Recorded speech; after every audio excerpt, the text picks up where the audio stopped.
কাঁধাতে বসে আমার ইমাম হুসেন ও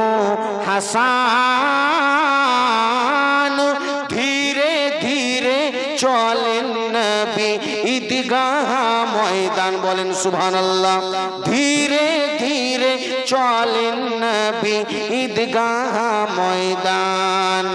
দুই কাঁধাতে বসে আমার ইমাম হুসেন ও হাসান ধীরে ধীরে চলেন নবী ঈদগাহ ময়দান কেন কাল সকালে ঈদের নামাজ পড়ব মা জননী এখনো তো নতুন পোশাক কিনা মোদের হয়নি কাল সকালে ঈদের নামাজ পড়ব মা জননী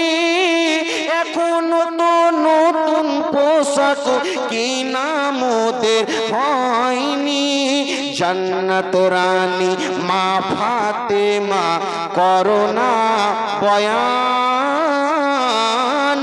ধীরে ধীরে চলেন নবী ঈদগাহ ময়দান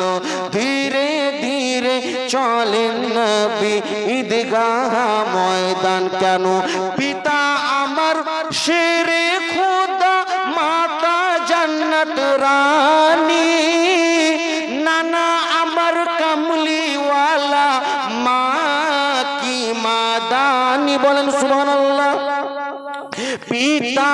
আমার শেরে খোদা মাতা জান্নাত রানী নানা আমার কামলিওয়ালা মা কি মাদানি ওগুলো লুটতে পারবে না শান এজিদ ও মারওয়ান ধীরে ধীরে চলেন নবী ঈদগাহ ময়দান ধীরে ধীরে চলেন নবী ঈদগাহ ময়দান বন্ধ করে ফুরাত নদী মিটবে কি মনের আশা তিন দিন কেন 7 দিন ধরে রইব মোরা পিয়াসা কারবালাতে শহীদ হয়ে বাঁচাবো ঈমান ধীরে ধীরে চলেন নবী ঈদগাহ ময়দান ধীরে ধীরে চলেন নবী ঈদগাহ ময়দান দুই কাঁধাতে বসে আমার ইমাম হুসেন ও হাসান ধীরে ধীরে চলেন নবী ঈদগাহ ময়দান